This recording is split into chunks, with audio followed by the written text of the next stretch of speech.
When changing your oil, it's always important. Do not forget the filter.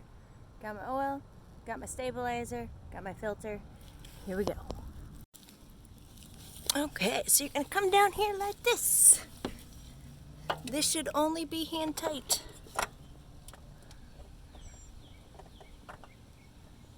Righty tighty, lefty loosey.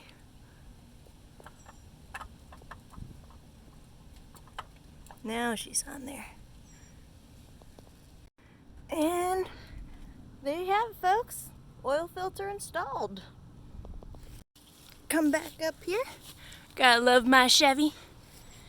It's got 220,000 miles on her. I like running full synthetic with a stabilizer. Keeps her running strong. Thanks for watching.